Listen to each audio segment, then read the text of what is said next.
Hi there, this is Katie Groves. I'm holding the camera up so that the triggering logo on my shirt cannot be seen, but if I breathe heavily and you guys catch a glimpse of white text in the bottom, I apologize. So in this video, I'm just going to be talking more about my integration process. I have been doing some extremely heavy inner work. I was hoping to actually make a testimony about trauma and not just make another update, but the inner work that I've been doing has really impacted my ability to make videos.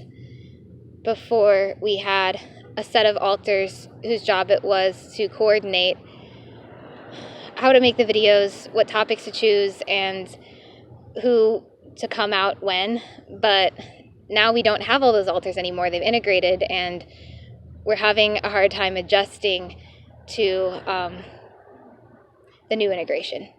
So hopefully I will be able to say all the things that I want to say for this update.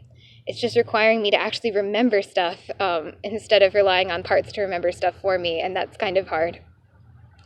But this is very, very good. So shortly after our last update, within just like a day or two, we started deeply integrating around our sexuality, and parts that held different aspects of our sexuality have been merging, and we're now having a much more cohesive sexual identity, if that makes sense. Before, we had parts that held attractions to people of various genders and held memories of our different past experiences and attractions, and they were often held very separate from each other, and these parts were in conflict with each other. So, for example, we'd have a part that held attraction to women and not to men, and that part would be in a lot of conflict with other parts who held attraction to men, and vice versa, and lots of things in between. But with this core integration at the center of our being, we're finding that all these parts are now just being poured into the center, and we now have a much more grounded sense of who we are and how we feel. And so nothing about our sexual orientation has actually changed. We are still queer/pansexual. We just have a much more unified sense of it. And we're also a lot more in touch with the nuances of our sexuality and can think about it in more complex terms. A huge part of that has been not only accepting how we feel, but also letting go of false feelings that were programmed into us. We were forced to experience sexual arousal and quote-unquote pleasure from things that we are not attracted to. That's a huge part of Monarch mind control. For those who don't know, it's a very common thing in REMC to force people to have sexual responses to things that they're not attracted to, and to then gaslight them into believing that that forced sexual response means that they have the attraction. And they do this to people around all sorts of paraphilias and perpetration, including pedophilia, cannibalism, sadism, really heavy things. And so we've known for a long time in our healing process that we're not attracted to any of that stuff, but it's really great to be deprogramming on a deeper level and to be really letting go of any self-blame that the programming made us carry. A thing that I've noticed around that is that we're now healing trauma very differently. I don't remember if we've said this in any of our recent updates, but I think we did. The whole way that we process trauma is different now. We're able to process memories much more in full. We were able to sit with one trauma for like 2 or 3 days as it very slowly and very beautifully dissolved. And there was just so little inner conflict about it, which is really new. We are finding that a lot of dysfunction that we've had around money, a lot of complex trauma thoughts and beliefs we've had about our relationship with money are shifting. We're letting go of them, and we are still fiercely anti-capitalist, but we are starting to move into a space where we may actually be able to do things to make money for ourselves without feeling like we're being evil or greedy or perpetrative in any way. Our child alters have gotten really involved in doing something to make money, something very simple and very positive. It doesn't make much money at all, but it's not really about the amount. It's about the fact that they're actually willing to let us and actually participate in us doing something that can generate a little bit of income. And I'm not going to say what it is, only because I've said what town I'm in before on here, and I don't want people who wish to stalk me to have more information about how they may be able to find me at certain places or certain times. But yeah, it's a positive thing, and we're also working on strengthening our financial boundaries with the littles and figuring out how... Sorry, the camera just did something weird. If it shows up in this video, I'll put a trigger warning for it. Yeah, we're working on the financial boundaries and making sure that the money that we make goes where it needs to go. And I feel like I should just say this just to make sure people are clear. We are not taking any money through our channel. We will not ever do that as far as we know. So that's still completely off the table. We're just focusing on positive, simple ways to generate a bit of income that have nothing to do with this. So, what was I going to say? I don't remember what else I was going to say. It's really hard for me to do this because I'm having to access parts of my brain that I'm not used to accessing. I have to use memory in a way that I'm not used to having to use, and it's very strange. Oh, that's right. I was going to talk about boundaries more in general. We have had some amazing breakthroughs around boundaries. I'm going to put a link to a Tumblr post we made a few days ago about it, so that you guys get more of an idea. But we're really getting in touch with the fact that we only have one set of boundaries.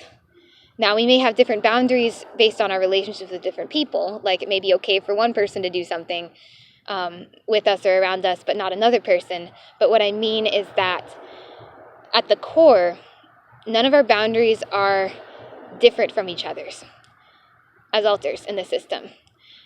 I'm not sure how to explain this very well, but it's like part of us having DID is that we have dissociated from our true boundaries, and we have felt as if as long as we're dissociated from them, they're not there. And as long as an alter is not in touch with a particular set of traumas, we can do something that triggers them in another alter, and it's okay. But we're starting to integrate so deeply that we're seeing ourselves as a whole person in this way, where we now know that if something violates the boundaries of one alter, it violates all of our boundaries, that we are all tied together. And this is preventing us from doing a lot of things that we were doing before. It's causing us to have to slow down and take on less things at one time. It's causing us to have to stop certain activities until we process more trauma, instead of just dissociating our way through them. And while this is very positive, we are experiencing a lot of loss. But we're finding that we don't have to live a life that is extremely fast-paced. There's no reason for us to have this workaholic mentality about things, that we can actually slow down and enjoy ourselves. You know, right now we're not working a regular job. We're not obligated to do much of anything except take care of ourselves. And while we feel a strong need to help other people, there is no one but us telling us when we have to do this or that, and how quickly, how much. And so we're starting to really accept that we can slow the pace of our life down to where we can just enjoy ourselves. And that means a lot of self-care and a lot of service work for others. But it can all be fun. Like, we get to actually have a good time if we just slow down and stop triggering ourselves so much by disregarding our boundaries. So I feel like this video, it's not my usual level of articulate. I feel like I'm kind of rambling because all this is shifted inside, and I don't have the same system that I had before to make these. But I do, of course, still have alters, and hopefully over time we'll be able to get more alters involved in making the videos, and that'll make it easier for us. Hold on, I have to brush my hair out of the way, sorry. So, trying to think of what to say. Something else that's come up, something huge. We're finally connecting with these alters who spoke out heavily about our deprogramming process on Facebook, publicly, amongst our friends who were in the cult. And by friends, I specifically mean this group of kids our age, young adults at that point, mostly, who fought back and were redirected into dysfunction programming, into drug addiction and self-harm, into homelessness. And a lot of these kids were trying to use these things, specifically the homelessness, to get away from the cult, but were getting deeply trapped in all this redirection programming that was keeping them in cycles of self-harm and self-destruction. And this group of people has meant more to us than most any other set of people in the world. And we are friends with a lot of them on Facebook. Hold on, I'm sorry, I now have to scratch my nose. I promise I'm really not trying to trigger anyone, but I don't have the alters to dissociate me from how annoying my hair and that stuff is, so I now can't go on if I don't do something about it. Yeah, this group of people has meant just about everything to us. And in the beginning of our deprogramming process, we knew that if we didn't cut ties with all of them, we were not going to get free from accessing. However, we could not stand the idea of not documenting our process for them in the beginning and talking to them about it and trying to wake them up. As soon as we became aware of what was going on, we got desperate to save them. And so for a while, we were posting regularly about this stuff, and the alters who've run our YouTube channel have mostly been unaware of that. It's definitely a part of Katie that's known. There's a part of Katie that knows everything. But we, more Damien alters, were unaware of this until just yesterday. And now we are deeply integrating around the fact that we started speaking out sooner. We just did so on Facebook amongst our friends. And we're starting to connect to the fact that our whistleblowing activities are, they did not start when we started our channel. And we're also connecting more deeply with the fact that so much of our motivation for starting this channel in the first place was to reach that specific group of people, the specific victims of REMC that we were close to, our close family and friends, who we thought had a chance at getting free if maybe they saw someone they knew from there get free. And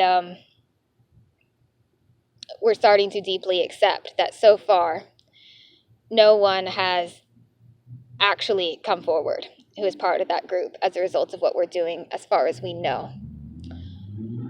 One person has contacted us.